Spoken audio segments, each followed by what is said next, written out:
Hello and welcome to the Silent Evil Podcast, a survival horror podcast is what we're going for on this one. I'm Spencer Scott Holmes. And I'm RJ. And of Old Man Orange Podcast, we decided we need a little spin-off one. Let's do one that's all survival horror video games. Because, you know, me and RJ going back in time, like, that's almost how we met. We met through, like, two things. It was, like, Rob Zombie and Resident Evil, practically. Metal and horror. It doesn't get much better than that. It all came together with that. And just, you know, throughout our entire lives, we've played through, you know, all kinds of different ones. You know, of course, Resident Evil, but then things like Silent Hill and Clockwork, and even things like, God, why am I drawing blank on the camera one right now? Oh, Fatal Frame. Fatal Frame. I mean, you know, some are good, some not so much. Yeah, you know? then there's some games out there that's not, you know, nearly up to par. And then there's even old school classics like Zombies Ate My Neighbors and, you know, Friday the 13th and so on. Yeah, I mean, I don't know, Alone in the Dark goes pretty Alone in the Dark. There we go. There's another one that was, like, coming to me there. But we thought what we'd do is we do a podcast where it's kind of done in, like, a retrospective type series. We'll go back with a game and, you know, talk all about it, have the fun facts, have the memories, have all the good times, and just really get deep into it. Just like, no different than like on Old Man Orange where we go back and talk about a classic movie, but instead we'll do it with a classic video game, or maybe even sometimes a modern one, maybe an indie one, maybe something kind of like in beta stage or something weird like that, or one of those cool like fan hacks. You never know what there is out there. There's fun stuff. But we thought if we're going to do an episode one, the best thing to do is let's just go back to the all-time classic of the original Resident Evil along with its remake version. And you know, no matter what we cover, really, modern, old, you know, beta, it's all going to be horror. All horror. All horror, you know. Some games might, you know, if you want to get picky on the survival horror things, I know some people like get that like kind of serious and stuff. I mean, to me, the greatest survival horror game has pre-rendered backgrounds, tank controls, and camera angles. That to me is the greatest thing you can possibly have in a survival horror, but I will take games that have different perspectives and different like takes and even, you know, things from first person or what have you. You know, I mean, there's a grand lore of survival horror slash anything that's in the dark category slash things that are even kind of like they have survival horror kind of like elements to it. Maybe that's not their first genre. Like I always say Tomb Raider, really, at the end of the day, is pretty darn close to a survival horror game, because stuff is so scary in that video game, and you do not know where you're going, especially in the old ones, you know, the ones, you know, Tomb Raider 1, 2, 3, 4, like, I don't know, it's just like, when you know you just run along and all of a sudden a gorilla or a bear jumps out at you, that is just as scary, if not more scary, than even, like, a zombie coming at you. Yeah. But going into Resident Evil 1... Now, was this the first Resident Evil you ever played? Yeah, no, absolutely. Dude, our first experience with Resident Evil 1 was not a good one, you could say, I guess, just because I was at Josh's house, and we were sitting there, and I saw the game. I was like, what is this game? And, you know, he's like, oh yeah, it's a zombie game, you know? And I didn't know anything about it, you know, I'm pretty young. But he's like, here, go ahead and try it out. I'm going to go do a couple of things, you know, because he had to go out and do a couple things outside or something. So I'm sitting there, I play it. And the first cutscene, as corny as it is, like the first video, blew me away. I was like, this is the exact kind of video game I want to be playing. And then, no. You know, I get in, we find the blood, yada, yada, yada, you know. I go in, I see the first zombie, I immediately run out, you know. I make my way upstairs as soon as, you know, you go back, you talk to Wesker. I made my way upstairs. First two zombies I saw after that, killed me immediately. Not good. Josh comes back in, he's like, did you die? And I'm like, yeah. He just shakes his head at me. And then, you know, he leaves the room again. I try out again. I go up. Instead of going left this time, I went to the right, over towards Forest and the crows. Died. Immediately. Not a good experience. I just was like, but I was just so in love with the game, even just by the two just instant death experiences, that I was like, this is the best game I've ever freaking played in my life. It's just an amazing moment. See, Resident Evil 1 came kind of second to me. I played 2 first. Yeah. From Thomas Takeda, who was also on the podcast, you know, a couple times at some point back in the day. He had that one, and he let me and Kyle Fountain, that is, who was also on the podcast at some point. See, at least people kind of relate. But, podcast is an Old Man Orange podcast. Let me rephrase that there, which podcast they were on. But, we were playing Resident Evil 2, and that just experience of, like, oh my gosh, this is just scary. You're just right off in the city. You're running around. There's zombies. It's dark. It's creepy. It's almost like that one, like you were afraid to sort of play it by yourself, sort of kind of. Oh, yeah. No, dude, actually, when I played Resident Evil 1, And it got to the point to where it's like, it's just, young, Yeah. a little freaked out, so I just, it would take me some days to work up the courage sometimes to move on to the next spot in the game, but now so you said you played Resident Evil 2 first. Was that the demo? No, it was literally the first version of Resident Evil 2. Okay. Played that one, and then it was probably right when that one pretty much came out. That's kind of what I figured. And then we went right back into getting a copy of probably just director's cut. Yeah. Because I never had one of the original copies till way later in life. Yeah, no, I know, me neither. But, and I didn't have a PlayStation though till 1998, so I guess I would have never played it anyway beforehand. Before that, what a survival horror game would have been to me, or at least a scary game as a kid, was Zombies at My Neighbor's, Castlevania, especially Castlevania Bloodlines. That music, I remember you didn't want to play it at nighttime. It's so weird to think about that now. But there was a time period that those games, 2D platforming games, could be that scary. Dude, for some reason, I don't know, dude. Just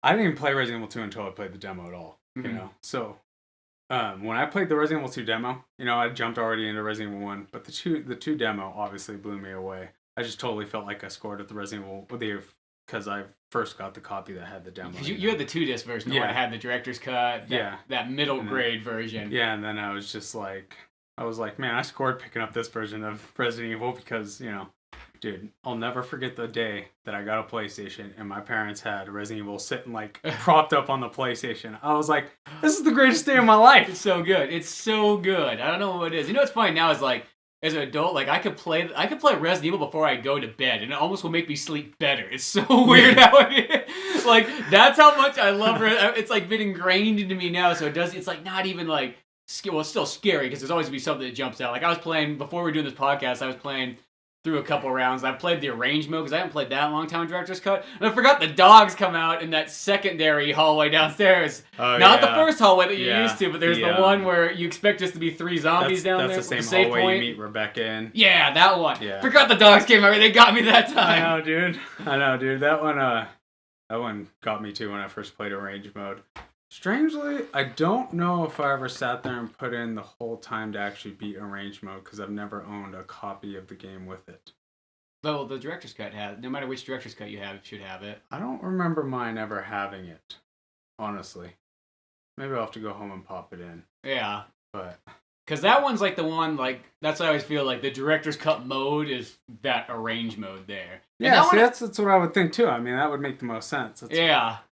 And that one, I haven't played that one nearly as much as the original version. The original version, I've played the living daylights out of that game. I thought about, I've probably beaten that game over 25 times, if not more than that even.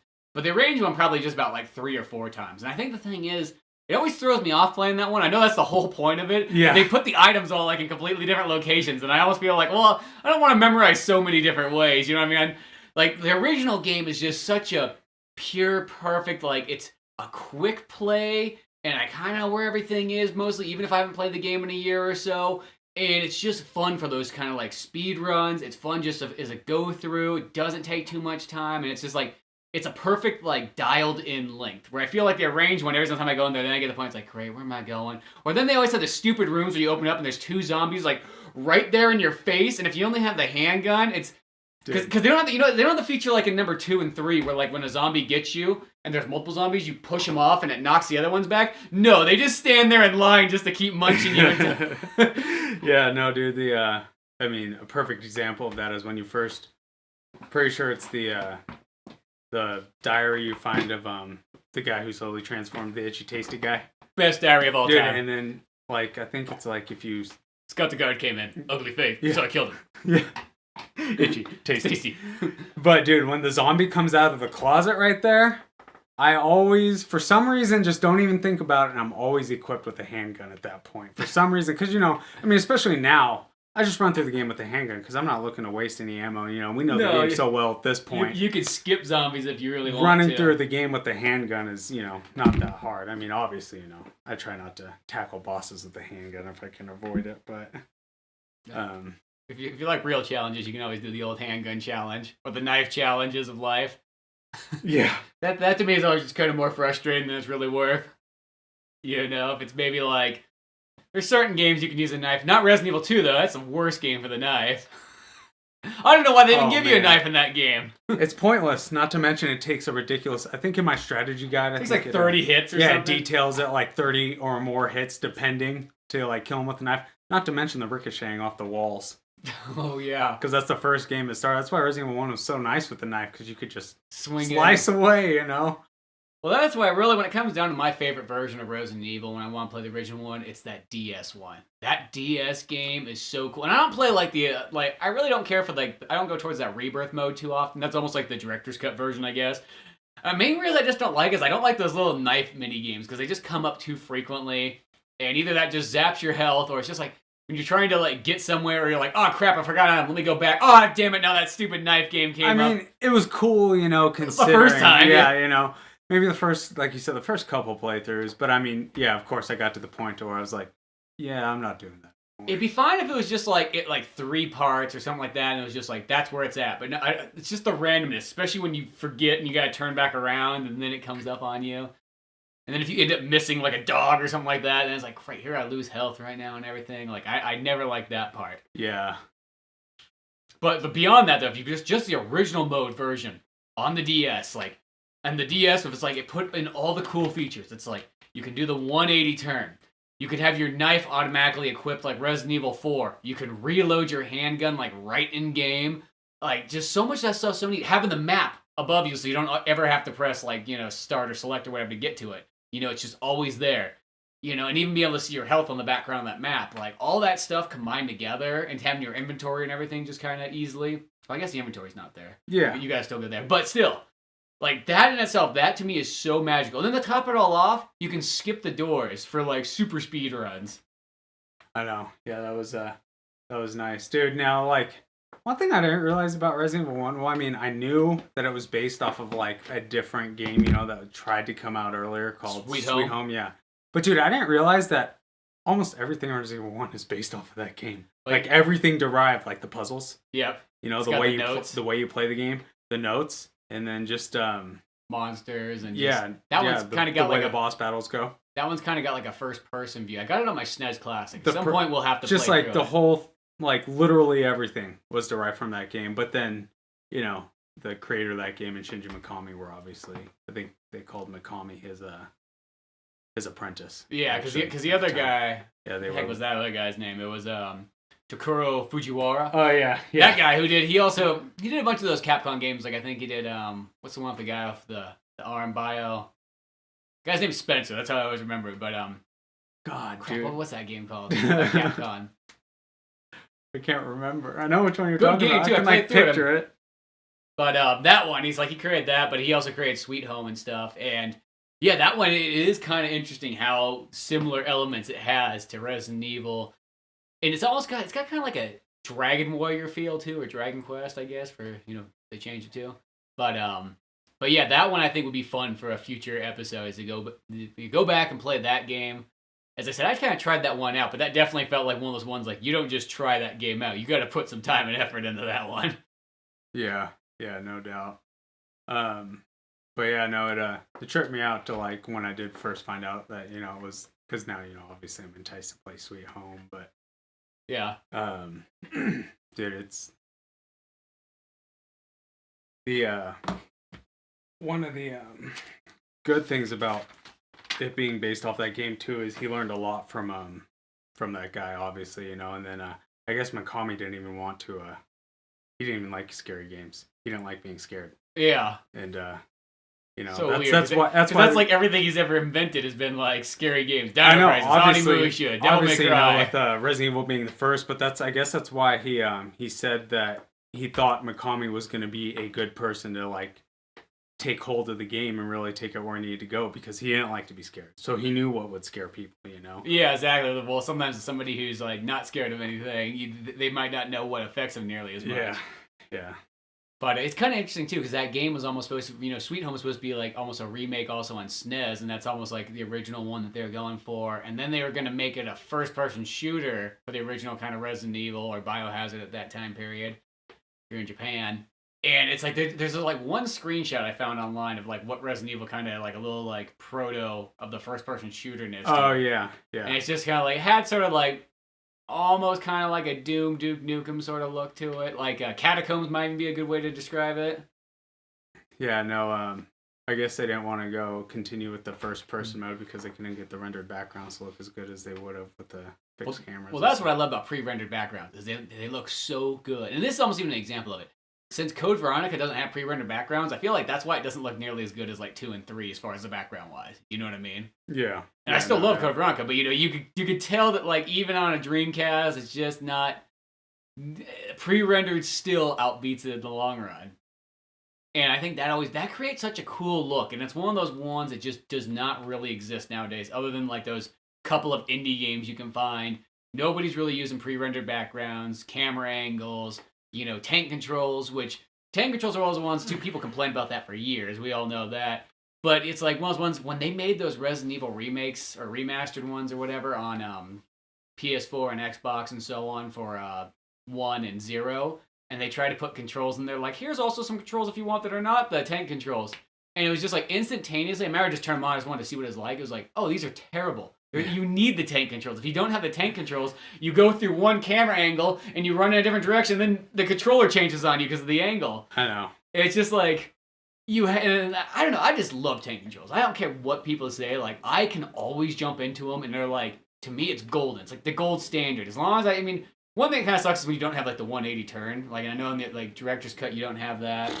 Yeah, you don't have in the original one either. It doesn't have until the DS one, I guess.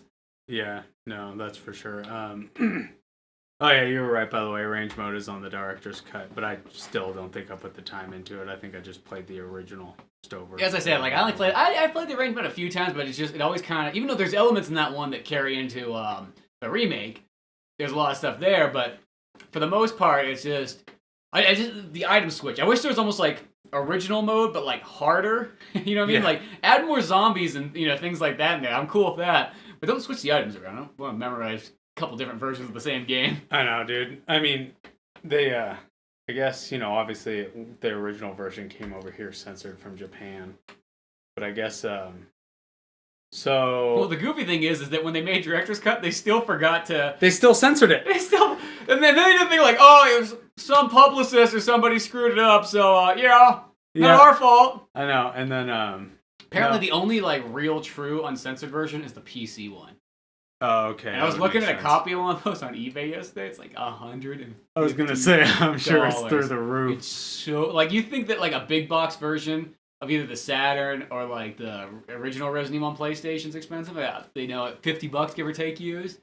It's amazing how expensive that PC version is. No, the thing is like, okay, so Director's Cut came over, still censored, obviously, and then but it's cool that they kind of took some of the stuff that was censored in the Director's Cut version and put it into the remake. Obviously, different times, but. Well, it seems like the only things that are really censored, like at the end of the day, if you want to get picky about it, is that it's just in that intro scene more than anything else. Because Joseph's death. Yeah, they don't have Joseph's death. Back. It's in black and white, and, which I think, oddly enough, even in Japan, I want to say it's in black and white. Only that PC version's in color, which that color makes a big difference, though. It's so violent when you watch that thing in color. You can watch them on YouTube, and it's just... I heard, see, the thing is once you get past the intro and it's all black and white, once you get to like the character stuff, like where it's like the cast. Yeah, like it was color. Yeah, that was the weird part. But well, I think they just put in black and white because black and white. It's like the Night of the Living Dead philosophy. Yeah, it doesn't look nearly as violent if it's in black and white. Yeah, and I think I feel like they were trying to capture like an old horror movie because obviously it was. Like one of Mikami's big influences was Night of the Living Dead, Yeah, and Dawn of the Dead, and Zombie like from just Italy. George Romero movies, obviously, but yeah, and then I guess Chris is supposed to be holding a cigarette. Yeah, he's smoking a cig. He lights a cigarette in the video, and they take that one. It's just it was not like a still frame, but it's just like this close shot of him just kind of standing there. Yeah. And then also this is the only thing they ever take out in the end. Chris lights another cigarette when he's in the helicopter. Okay. So it's not that big of a deal you missed. Those are those kind of things where you want to see it, but it's not like it doesn't really break the game. Like, oh god, that's not in there. Ruins the whole thing. I mean, dude, for the time that it came out, it's like that was insane to see in a video game, you know. Well, I was just watching the PC versions, like intro in color, the whole uncut thing like that.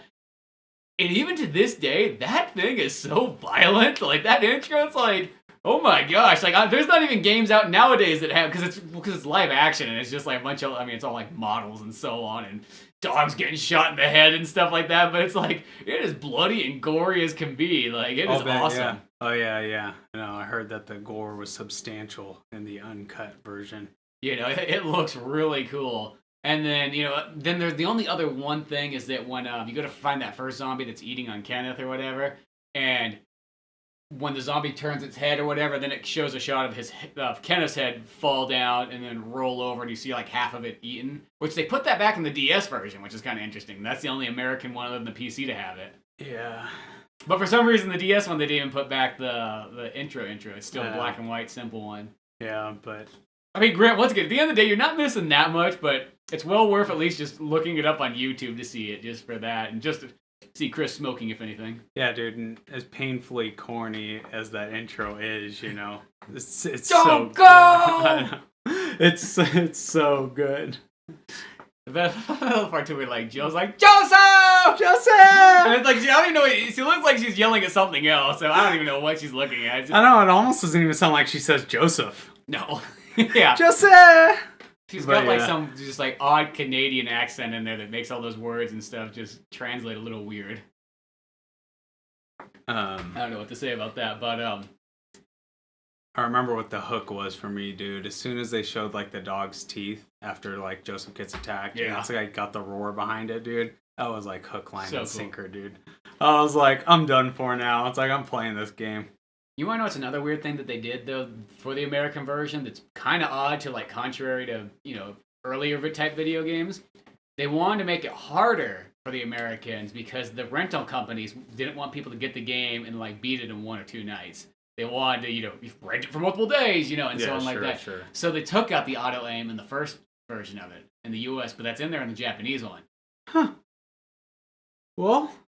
Which I always think was I remember, like, the idea of not having the auto aim in there, it's like, I mean, it can kind of work, but that's almost like that's like your indication to knowing if there's a zombie there. Especially for the fixed cameras. I mean, don't get me wrong, it's probably good we got broken in that way.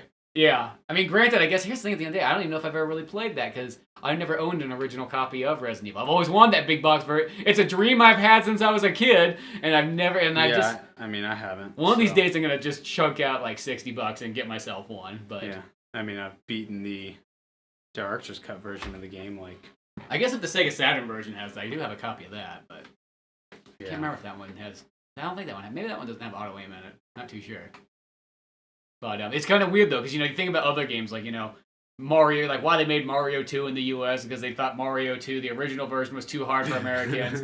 Final Fantasy 2 or, 4 or whatever, they made that one a little bit easier. They did kind of things back then where they just like, oh, the Americans won't be able to handle it. Then it's like Resident Evil comes out and it's like, nah, you know what? Let's take away the auto aim. And what they want to do too is they want to take it away that the item boxes didn't connect. Like that unlockable mode in the remake, which I always think is like, no. Yeah. That is like, there's some, that's like just kind of frustrating. It's like, no, it's already hard enough to carry stuff as is. Don't make me have to run to different box and then try to think where I put that item at. Not to mention travel, and time. Not to mention you're going to have to waste ammo because you don't want to keep running back by the same 4 zombies or whatever every time. You don't have to dodge them every time. Even if you're not even doing a speed run, it's still like that to me just sounds like, no, that sounds like way too frustrating. Yeah, that's for sure. But yeah, dude, just like, and then, me being curious when I first played the game when you first get into the mansion, and then I went to the door, just to see what could happen, and the dog sticks his head through. Yeah, I freaking love that part. Does the dog come through the door at first? No. He takes like a couple times to do it, and then the dog jumps through. Or maybe that's the arrange mode. I think that's the arrange mode. Because I remember that happening, but I think in the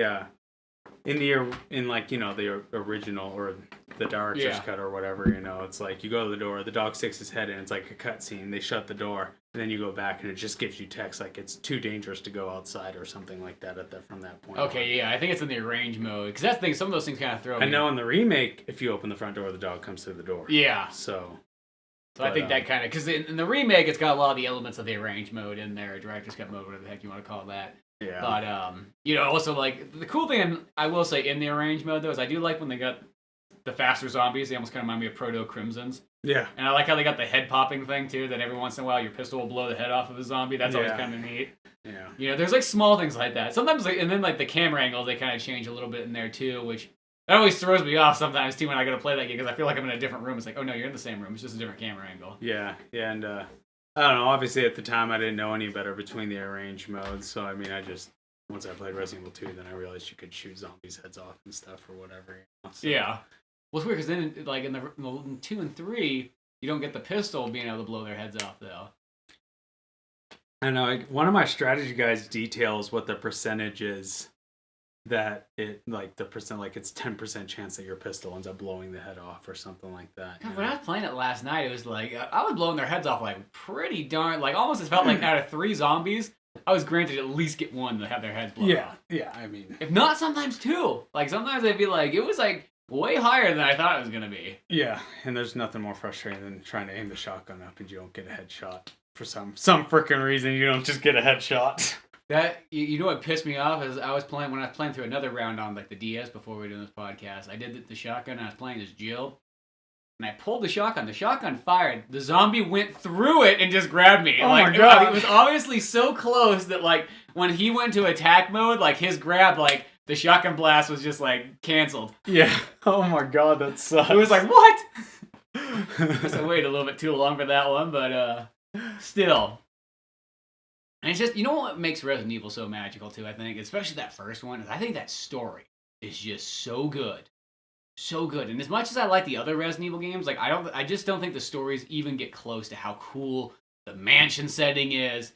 Every character is just awesome. Jill, Chris, Wesker, Barry, Enrico, Rebecca, they're all fantastic. There's not a bad character in the entire bunch. At this point too, it's like that was the basis for Resident Evil, we know that, Mm-hmm. Some people, I mean, I was reading old reviews on it, from like game stuff and just anything online I could find. And then, dude, it's a lot of them like slammed, obviously the voice acting. Yeah, I mean, the voice acting, I saw somewhere that they're like, oh, you got worst voice acting of all time and like, one of the Guinness Book of World Records. I'm like, whoa, okay.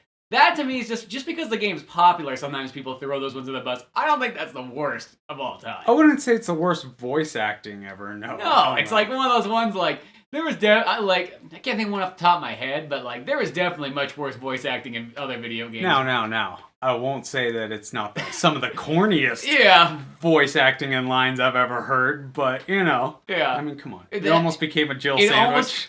Yeah, I know, that's what I mean, because that never, like, if there was no subtitles there, I would never know that it says Jill sandwich. I would think, because he always sounds like he says, Jibble sandwich. You almost became a Jibble sandwich. Or, dude, I mean, Barry's got the classic ones. I got this. Here, Jill, take these. There's just so many great lines, or just like the ladies first. Yeah. And they're lines that I use today, like in real life. Like I will call upon those. Like, you know what I mean? Or like, look at those monsters. Oh, dude, I know, dude, Rebecca. But no, dude, they slammed the voice acting, and then they slammed the story. Someone did slam the story. I think that's kind of dumb because that story is like, I don't know. To me, it's like one of those ones, like especially once you get around to the remake and everything too, because that's a little bit more dialed in version of it. Yeah. But just like. It is so cool. To me, it's like, it's better than any horror movie I can possibly think of. To me, it's the best zombie story of all time. There's nothing that gets close to it. No matter whether they slam the story or the voice acting, they all agreed that the game is a must-play, and just playing the game and how you progress through the game is just absolutely incredible. Mm-hmm. Like, no matter what they thought of the story and all that stuff, dude, it just speaks wonders for the game that they all love the gameplay regardless, and just the atmosphere it puts you in. You know what I think's kind of funny is that when they record, they have a Japanese voiceovers, and I have like a music CD of like Resident Evil 1, and it's got on a bonus disc, it has all the Japanese voiceovers, and it's got like all the sound effects and everything like that. I remember being like, I just found this at a random music store one day. I thought that was like one of the coolest things. But is that Shinji Mikami said, yeah, we didn't think the Japanese audio was very good, but obviously they didn't understand English enough to. Yeah. Was that the American one was probably in the exact same boat. I saw that. Yeah, he didn't think that any of the Japanese, dub stuff was gonna work very well or that it was very good, so they just decided to go with the English. But it'd be interesting because people always like to make mod versions of video games. If someone went back and did like just for the hell of it, just did some really good dubbing of Resident Evil 1 and just made it, just dubbed over the actors and dubbed over the characters and just made that script strong. Take it from like take the exact outline, but take it from like the remake version, yeah, that kind of script.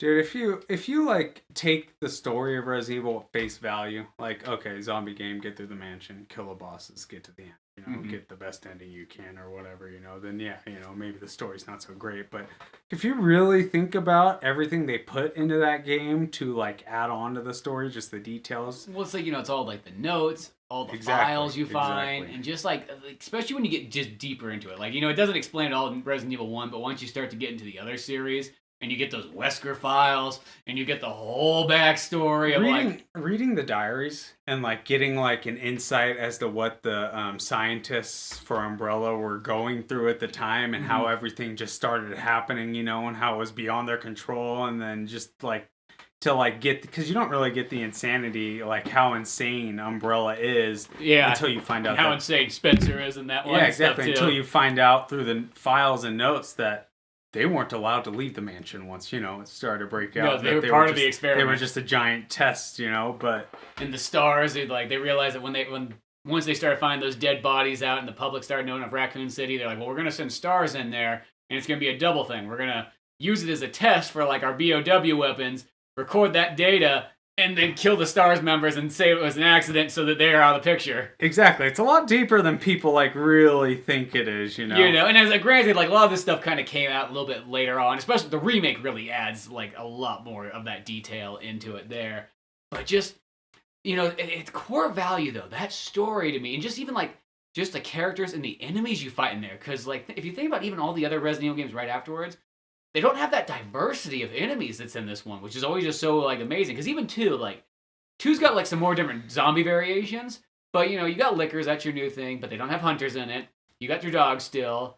You got spiders, but the spiders are even kind of barely in 2 as well. Yeah, you got plants. I don't think you see the spiders too till the sewers, right? Yeah, I think that's the only place you see them. You might see them one more time later on. Just randomly crawling around. But yeah, I mean, the spiders in 1. And then other than the bosses, like, the alligator and William Birkin and so on, that's about it. What I always think is cool about 1 is not only you got the zombies, you got the dogs, then you got the Plant 42, which I think is just an awesome villain. You got Neptune, the sharks. Come on, like, they've never brought sharks back. Why? The yawn, dude. The yawn, the first time seeing hunters, and they're the chimeras that never really appear in anything else.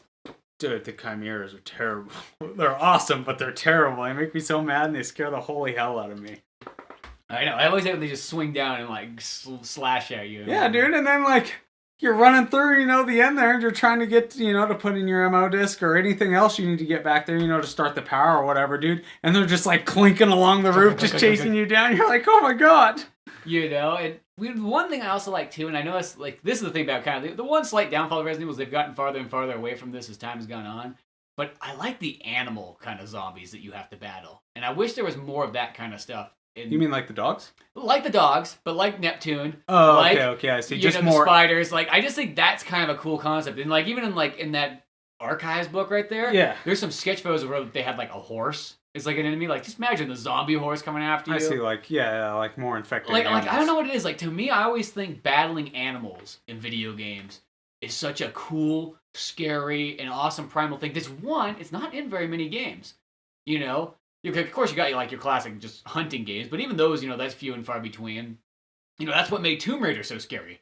Was the fact that you're down here solving puzzles and so on like this, and then all of a sudden a bear comes running out at you, and you're like, oh shit! Yeah. You know what I mean? Or like, all kinds of different stuff like that. And I kind of always wish Resident Evil kind of went back to being more simple, because they started focusing on mutants as time went on, and everything becomes more and more mutated, till the next thing you know, you're not even really fighting zombies anymore. Everything's a mutant of it. And something about just the animals are just so cool to kind of battle. And just like the idea of like radioactive, just like the frogs in Resident Evil 0, which I fucking hate those frogs. There's so many times that you get that instant game over from that frog, where just like Rebecca's just being like drug along by its tongue. It's like, ah! just going straight in for it, and you're just like Billy, shoot her, shoot it. And then sometimes it just doesn't work. Sometimes that's it, and that stupid frog on the dam just gets you. Dude. Is there?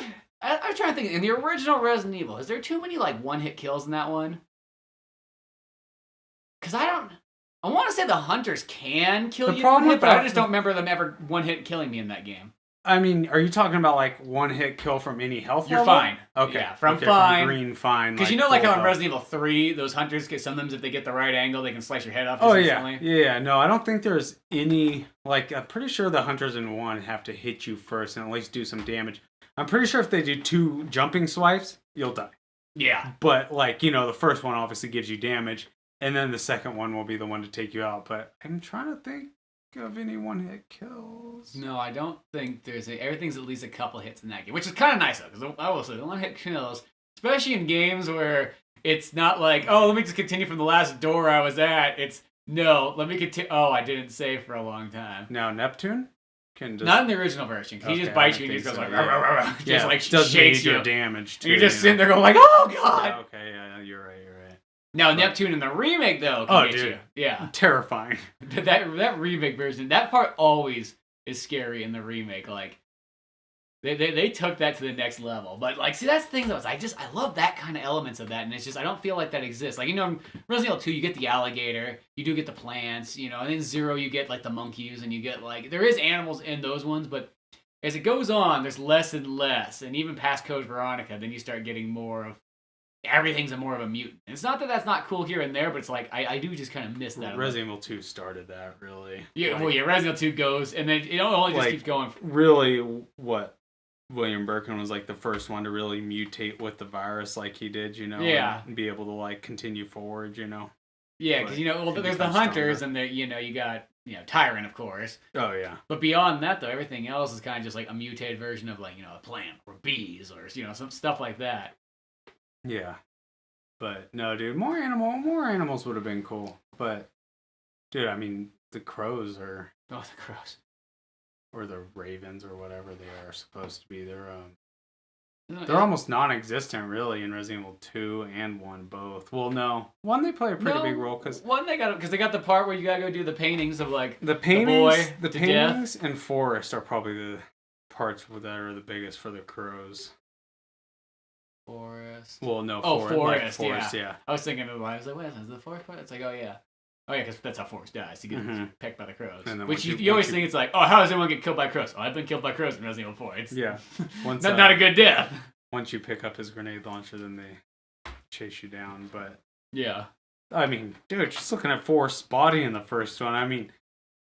Of course, like, look, he obviously got swarmed and got pecked to death. Like, half of his face is missing. His ribs are showing. He's so dead. I know, and then when you play the harder mode, and he comes back to life. Yeah.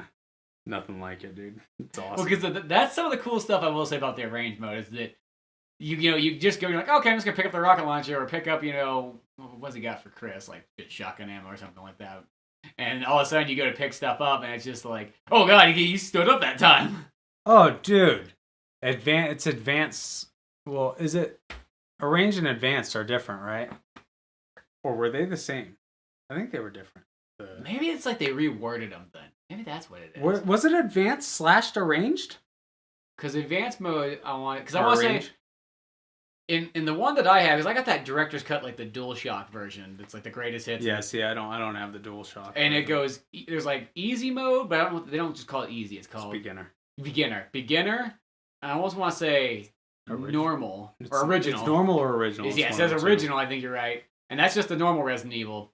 And then it says arranged on mine, but maybe it does say. I want to say it's advanced / arranged, which in that case I did beat it on that mode because I played advanced, but maybe when I was beating at the time. I didn't really understand because I was young, but I just didn't really understand what arranged. Because that's the one that's got kind of all, like I said, the director's cut features in that mode. The forest coming alive, the heads bursting, the faster zombies.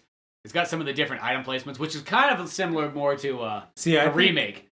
I think I just attributed it to, like, I didn't even think about the arrange. I just attributed that, The hard mode. this is the hard version, you know, this is the hard mode. You have to actually fight Forrest, who's really tough. Yeah. Zombies are moving faster, you know, okay, so they just upped the difficulty, essentially, but I just don't think at the time I was really putting two and two together. Yeah, exactly. It just kind of comes across like that, but yeah, just, you know, overall that Resident Evil and I think just story-wise, like I kind of always wish that like the day that they decide they're going to make the Resident Evil movies over again, literally just go back and just make Resident Evil 1. You know, do it like exactly how it is. Don't try to really add too much more than maybe adding more of those extra detail stories. It'd be a huge hit. Yeah, you'd have a massive hit on your hands. You'd probably have one of the greatest zombie movies of all time. Exactly, because I really think I think it's the greatest zombie story of all time if you have to combine it with anything else. It is, dude. Actually, it's so cool. People say it revitalized the zombie genre over here because, you know, obviously Romero was making stuff like earlier, you know, and then it was starting to die out a little bit, and then Resident Evil came out. Yeah. And zombies took off again. I feel like they haven't slowed down since. No, yeah, you know, they kind of gone away. I mean, remember back this is like, remember the time period where zombies were not popular, where it was not cool to like zombies? Yeah. Because that was like how it was growing up, where like people looked at you funny if you like zombies, and nowadays you can just go walk around loud and proud like you're into zombies, but you couldn't do that before. Oh, dude, I know. You would get like ridiculed, or you would be put in the corner, or you would be looked down upon for like ultra love of like Resident Evil and zombies and all that stuff. People would just think you were weird. Yeah, it took a long time for that to come around. Yeah, or the idea of having a zombie escape plan, like then you looked like you were kind of like a psychopath, like people were almost afraid of you. They probably wouldn't let you register a gun. but no, dude, the bosses in the original, the first Resident Evil was just like you mentioned before. It's just I feel like they're unrivaled. And I feel like there's more bosses in the original than there is like in 2 and 3 as well too. You know? Yeah, I mean, yeah. I mean, it's probably only off by like 1 or 2. Yeah, I mean, also, you know, you got forms and obviously, yeah, I consider William Birkin each form is a different boss form, you know, a different boss battle, you know, because you pretty essentially have to change strategies every time. And then you got the wonderful Mr. X and yeah, oh god, Mr. X. You know, so you got those, but I mean, dude, just like I said, dude, the yawn fighting a giant snake, and that battle wasn't easy either. You know, it's like he poisoned you, you know, and then that room. You're lucky you kind of get away from not being that poisoned. That attic isn't really that big, you know, so it's like you don't, especially that second battle with the yawn when you're in the small room with the piano and the hole in the Sometimes floor. I feel in that second battle it's just best just to like just start blasting. Don't try to like run dodge, because then you end up, I feel, getting almost attacked more and getting less shots. That's kind of what I try to do too. I just try to like, honestly, my strategy is I run at the yawn and I stand like almost in the center of him as possible. I just start blasting, trying to turn with them. Yeah, and just because then you assume you're only going to get bit once or twice. He'll attack you, but the yawn has to get to like a certain angle before he'll commit to an attack. So you can at least get plenty of shots. You know, you might get bit once and then get one more shot in. Pretty sure there's herbs in that hole after the second battle too. So. Yeah, I think there is. And there's also, I think, a blue one right there, too, in that same room. So. You know what's another interesting thing I found doing some just, like, research is, did you see, like, the footage that they had when this game was, like, a slight co-op version? Yeah. And it looked like Resident Evil 0. That was the first thing I thought. I was like, oh my god, that looks awesome. No, they took it out. Why did they say they took it out again?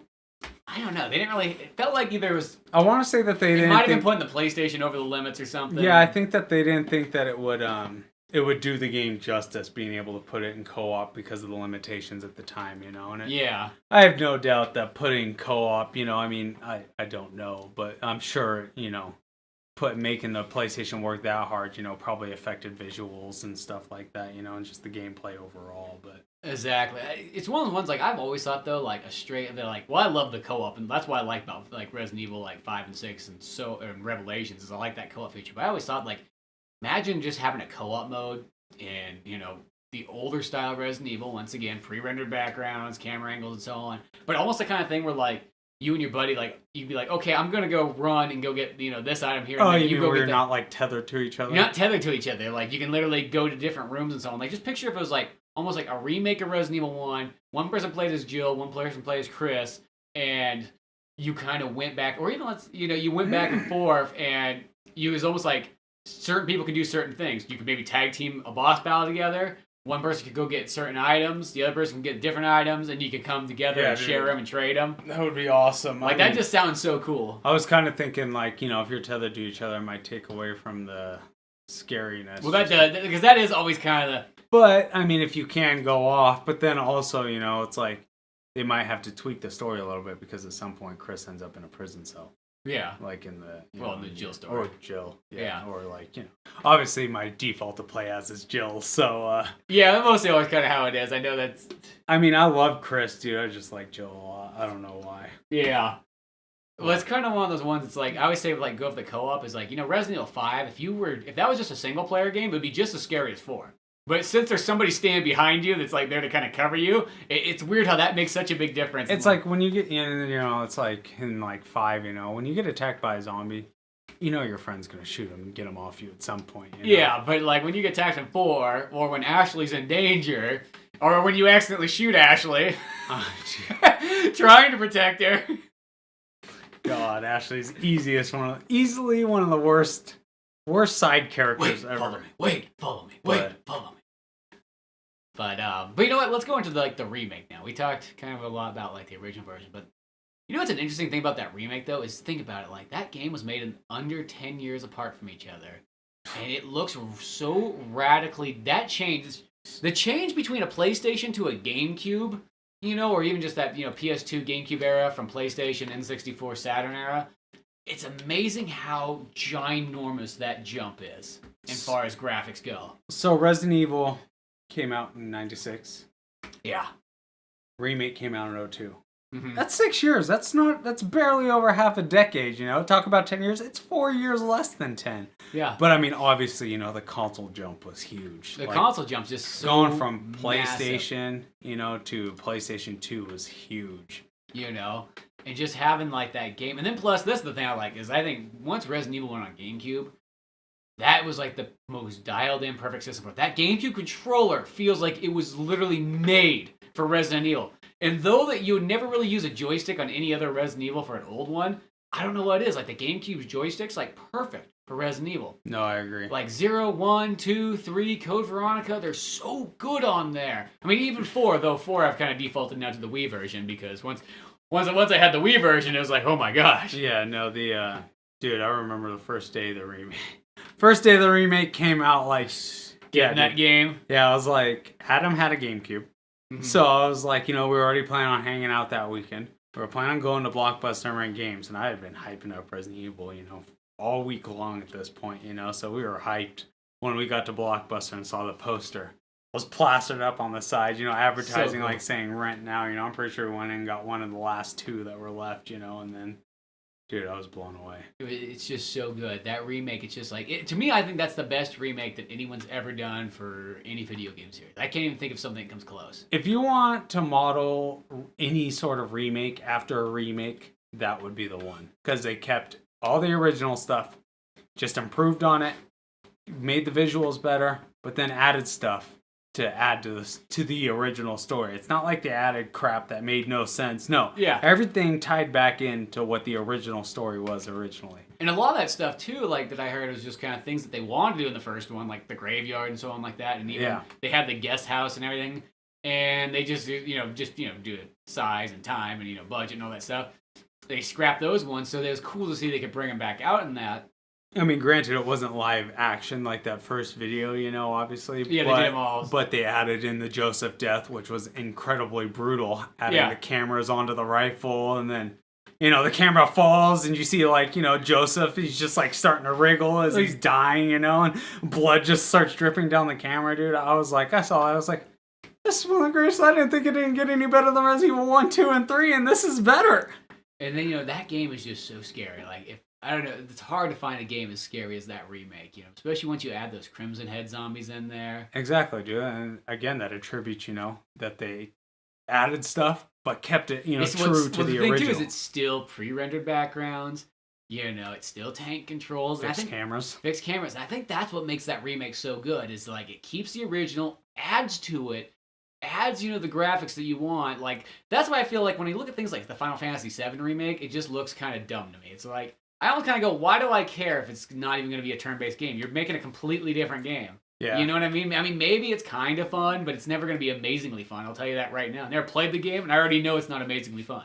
Dude, the difference between the remake and the original, speaking of the scary, dude, it's like, in the original, when I found that zombie eating Kenneth, at the time it was scary, but really, it's like, it just really looks like, a guy with like, that's white, that's bald. Yeah. But then when you find the zombie in the remake eating Kenneth, you're like, that is definitely a dead dude that came back to life and killed Kenneth, and then like when they when they show Kenneth drop to the ground and he's like looking up at the ceiling and blood's just dripping, a couple drops of blood just drip on his face. Dude, just like in the cameras, like finding Kenneth's video, just seeing it from like the rifle camera's point of view, made that game insane. Some of the videos, some of the cutscenes in that game, just insane. The cutscenes are great in there, and then the cool thing about that game too is it's got like a lot of kind of neat unlockables you kind of get as you go on.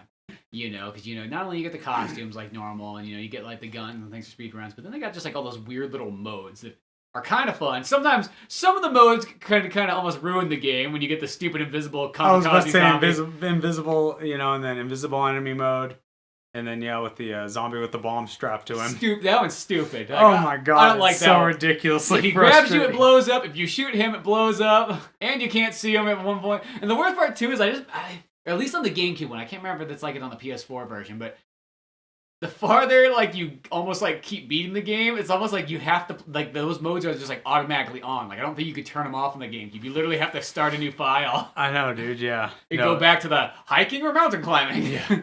You definitely cannot turn them off in the GameCube version. But I mean, dude, Lisa Trevor. The addition of Lisa Trevor was huge. And then to give the Trevors a daughter, that turned into what she turned into, And they experiment like William Birkin and like Albert Wesker experimented on her for like 30 years or something like ridiculous. Yeah, and she's easily one of the most grotesque looking bosses between the two games, dude. I mean, just the faces, dude. And like when you first find her in the cabin and she whacks you over the head, you're just like, what the fuck? What the hell just happened? Yeah, exactly. Like, that's so scary. And that, that almost gave it kind of like, that Lisa Trevor always kind of reminds me of like a little bit of a Silent Hill kind of vibe to it.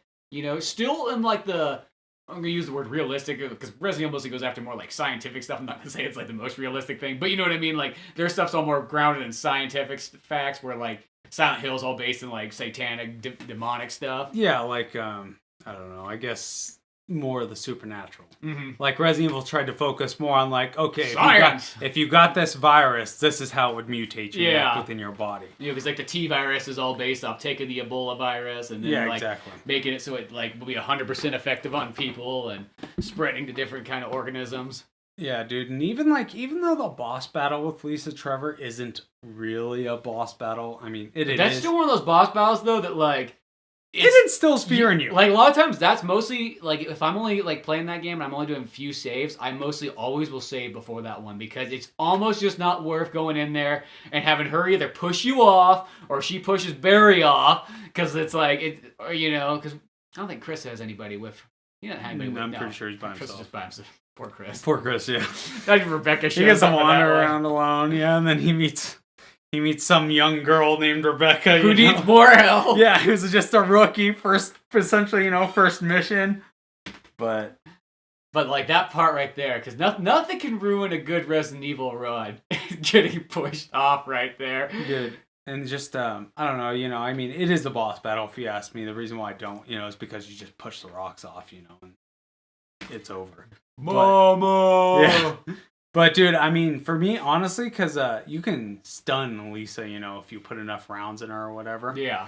I just, honestly, if I'm just trying to do a super casual run through, I just... I've honestly never shoot her ever, it just seems like... Yeah. I think the only time I ever shot her was the first time I played the game, thinking I could kill it. Yeah, definitely not. But I feel like if I was doing a limited save run through, and if I realize that I didn't save before her battle...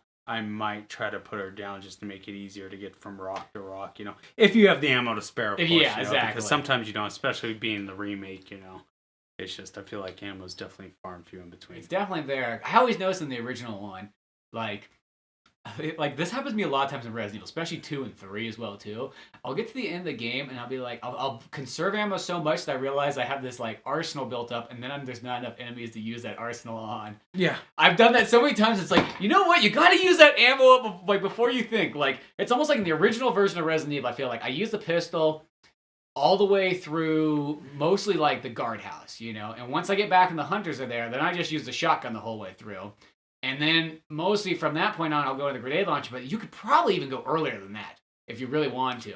Oh yeah, dude. I mean, unless you're speedrunning and not really picking items up, but if you're picking everything up and you just get ammo galore, and then the Magnum, a lot of times I even use that when the Chimeras show up because it's just if you don't, you're going to 3 shots on Tyrant and then 4 shots or whatever at him at the end, and the rocket launcher drops, and then you're like, guess what? I had 10 rounds of Magnum just sitting there that could have been used to kill anything. I know, and make life a little bit easier, but I don't know, man. I feel like, we've gotten better with the ammo, of course, so now I just end up with abundance of ammo, Well, that used to be the problem remember being a kid and then just like blowing all your ammo and then going like, oh crap, what do you do now? Yeah, it's like, now all I got is the knife?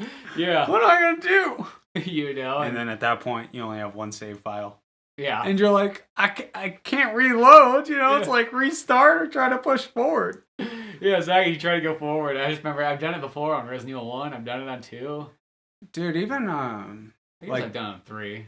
I've done 3 on the hard mode. I know that. Yeah. not the easy mode's kind of fun because that's just like almost reminds me of like how Jill would really prepare for this, and she would have just this arsenal built up. I've only played on the easy mode a few times. Like I've definitely played the hard mode on 3 a lot more than I played the easy. I do less casual run-throughs. Plus, once I found out on 3 about the Nemesis dropping the items, it was like it's all kind of over. cool. Yeah, that's when I, But dude, speaking of the additions on the remake, just even like the small additions like that really aren't like huge or anything. Just like when you first find Kenneth, there's that door at the end there that they don't have in the original version. Oh, with, yeah. Like the bird cages. Bird cages? Yeah, dude. Even that room was an awesome addition. It just added eeriness. They were able to stash a couple green herbs in that room and I think a clip or something like that. But yeah, I think they got a clip. Even like just going up, dude, it's just the little things about Resident Evil that make it so good. Because like in the remake, you just go up the stairs, you go through the next door, basically. Yeah. But dude, you go up the stairs, you get to that first landing, and like you see the shutter just blowing in the wind up top. It's just the lighting effects and everything like that, and I think that's just what makes it's such a ginormous jump just in such a little amount of time. Exactly, and dude, it's just like all that little stuff that they added in the remake just really sells like that these scientists just suddenly died. Yeah. Like they all just slowly started to die. Like no one was able to tend anything anymore. Everything was just left exactly the way it was. Yeah, and it's just like, and it's been sitting there for like, I don't know how. When did that outbreak occur, I guess? Well, not, I guess, that early. It's like only a couple of years. It makes it feel like it's a little bit older, but I think because Wesker was still working there in 95. I know I got this weird, like, Resident Evil knowledge. You know what game gives you, like, a lot of that weird Resident Evil knowledge? It's Resident Evil 5, because every single time the game goes to a load screen, it's got, like, a little trivia. Yeah. But, No, I'm curious now as to when the original outbreak... Because they go, like, the STARS team's going there in 98. But when does that original outbreak occur? Is that 96? Or is it right, like... I'm pretty sure it's the same. It's within a couple months, I'm pretty sure, yeah. of the STARS going in. They start noticing the bodies outside and, like, yeah, they were eaten alive. Dude, yeah. Dude, like, I mean, speaking of Resident Evil 1, like, the book of Resident Evil 1... So, by S.D. Perry? Yeah, dude, just adds so much to the game that, like, you don't pick up. Like, just all the before stuff, like, before you actually get... Like, once they actually get to the mansion, yeah, it's essentially the same. Yeah, you get, some thoughts and stuff, in a little bit more detail to sell the book. But it's, like, the seeing, like, Jill's thought process as she's on her way to the Star Station to get to the mission, Mm-hmm. and just... She's watching the TV, seeing all these news reports of people dying in the Arklay Mountains or being attacked by animals and stuff like that, It's just, the book just added so much, dude, and it's just like... Oh, S.D. Perry did. And that book, if you've never read that before, it is like, especially that first one. I mean, I like that whole series of them, but like, I like the small stuff. It's like almost like when they explain the crow puzzle, when you have to do like where you find the boy from beginning to end, and in just the little things, it explains like when you do the puzzle wrong, like it explains why the crows attack you. It sends this like electrical charge on like the little wire they're sitting on up there, and that's what sends them down and attacks you. It's just like that small stuff of describing the puzzles and just really getting into the game. That to me just like is like so cool. Just so cool. It just takes it to that next level. Yeah. No, I mean right here, dude, it looks like it started... There's a big fat timeline in one of those books there. I found it. It's right here. No, dude, it looks like the It looks like the outbreak started sometime before May, because there's nothing going on in 97.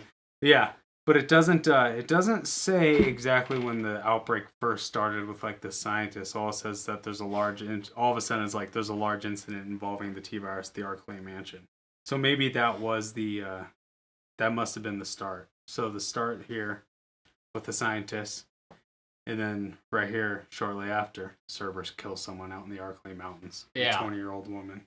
And then Stars goes in July, May, June, so a couple months. Yeah, so it's been going on for a couple months or so on.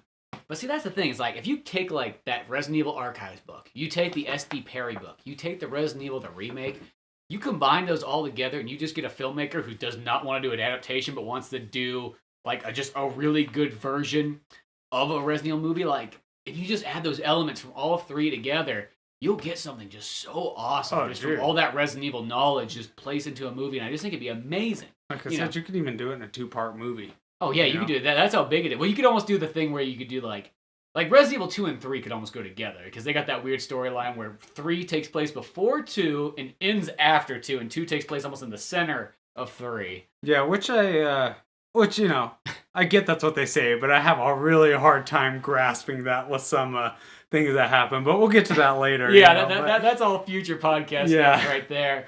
But no, Resident Evil 1 always puts a smile on my face. Dude, I don't care which version, you know, I mean, for as many times as I played 1, as many times I played the remake, as many times I played that DS version. Like, that DS version, I remember when that came out and only got like a 3 out of 5 on, like, you know, a lot of these review sites, and I was like, I kid you not, like, I couldn't have asked for a better game than this. I only wish they did 2 and 3 on the DS and did them in that same style. God, that would just imagine having 3 like in that same style that they did, you know, with all the fancy controls and just having, like, you know, the map above you and just it would be so awesome. And same with Resident Evil 2. And I even thought now with the 3DS, why don't they put the, you know, the remasters of, you know, Resident Evil and Resident Evil 0 on there? That'd be so cool. There's no reason they wouldn't work on there, you know what I mean? Dude. No, if they can push the Resident Evil DS, you know, they can definitely push those other ones, no doubt. Because I just remember when they made those remasters of 1 and 0, and I was so bummed. It's like, why is this not on Wii U? Like, if there's one system it should be on, it should have been on Nintendo. Everything else can come second, you know? And even Xbox. Xbox always feels like a weird system to sort of have, like, Resident Evil on. The only reason why I see them releasing it on PlayStation stuff first, you know, like, potentially, like, that would be the only thing I'd be okay with, because it dropped on PlayStation first, I feel like. Yeah, but I mean, the GameCube, you know. Yeah. But no, I get what you're saying. But because that was always the kind of the cool thing, is like that was an exclusive title that you could only get on game. Even though they made a Wii version, which is always kind of interesting. Dude, the remake I like the remake more than I like the original / director's cut, for sure. I like it more for story-wise and atmosphere, but I kid you not, there's like the simplicity of playing, especially the DS version, like just with all its like the small fluidness of it. I think that kind of tops it off, and it's just. There's something special about it. Like, yeah, like, granted, the remake is better as far as most things go, but I don't know what it is. It's, like, just taking me back. And the other thing I think kind of cool about the original version, I like how it's kind of brightly lit. That, to me, almost makes it kind of scary and weird. It's like that. It's like that opposite kind of scary, where instead of being kind of dark and moody, it's always like, why is it so bright in here? Yeah, no, dude. But I mean, it comes behind Resident Evil 3 for me on my list of favorite Resident Evil games. It's always a hard one. Which one do I like more, Resident Evil 3 or Resident Evil 1? I'm always going back and forth because I love both of those games so much. Dude, just the remake for me, oh my god, that game is just so good, dude. I know, just all this talk of Resident Evil and just even going through the books and everything like that, because it was just fun sitting down and reading the Archives book again and so on. Really makes me want to go back though and play Resident Evil 1. And then I guess there's one other way you can play it, or when I say Resident Evil 1, the remake. Because played through the DS one again, played some of the range mode. It'd be fun to go back and play Resident Evil 1, the remaster on remake remaster on PS4 again. Oh yeah. Or even GameCube, hell. Because the GameCube controller. I almost want to buy, if I could buy if somebody probably makes one of these things, like a GameCube adapter for your PS4, that's what's missing on that thing. Because just the PlayStation controller, it sounds weird, even though I know that like that's the original system for Resident Evil. I don't know what it is. Like, a controller's like not nearly as good as it is to have that GameCube one. Dude, touching back on the remake, dude, I just, one thing I love that they did with the remake was what they did with Richard. They just gave him a bigger part. Oh yeah. As opposed to, the original, where you just find him. Yeah, exactly. And then you just run and try to get him some antidote. But getting him the antidote in the remake actually makes a difference. It does. Like whether you get back there in time or not, so. But I like when Chris finds Richard. In the remake, I think it's different, but in the original one, it's just like, oh, he died. Yeah. Oh, look, he's got some ammo here. There's just like nothing goes. There's like no scene with him. I think he touches his forehead and just shakes his head like, oh no. My God. But yeah, so much fun stuff. But as we go on, we'll just pick a game and just go far into detail of one game of all our experiences, memories, and if some of these games could be a brand new game, so it could be a brand new experience. You never know. There's some survival horror games that I have on my list of things that I've never played before that I wouldn't mind going back in time and checking them out and so on. Much more Resident Evil to cover. Much more Resident Evil, and we'll probably try to spread it out so that we we got mixtures of all kinds of stuff. But if you like what this is, come on over to oldmanorange.com and let us know. Give us a subscribe, give us a like, comment, any of that fun stuff. Whether that be on YouTube, Newgrounds, or whatever places we find to put this podcast up at the moment. If you think of something we can touch on or anything like that, please don't hesitate to let us know either. And if you got a game that you really want us to check out, to go through, we are all ears to try something. We're going to be playing a lot of horror games from this point forward. Exactly. Not that we didn't anyways. Not that we did anyways. It was only I've only been kind of off them for the last couple months because of Octopath Traveler. Because before that, I had that major Silent Hill marathon that I did. That came from a Dino Crisis marathon that came from buying Code Veronica on PS2 for a 5th version of it. I'm just going to make it more of a point now to get horror games, and even if we can, we'll sit down and play some of them together, of course, so. Yeah, exactly. For certain ones, exactly. I got some on Sega Saturn that I think would be cool because that's one of those systems that Sega Saturn games were expensive in the 90s. You know what I mean? I don't remember a time when Sega Saturn was ever cheap. Yeah. It was never a system. Even day one, it was expensive. 1999, it was expensive, and today it's still expensive. Well, I've never owned one, so that just goes to show you, Well, I got a brand new battery and some new games for it, so. Oh, dude, we'll have to get down on it. We got some cool stuff there, but till then, I'm Spencer Scott Holmes. And I'm Marjorie. See you some other time. Hell yeah.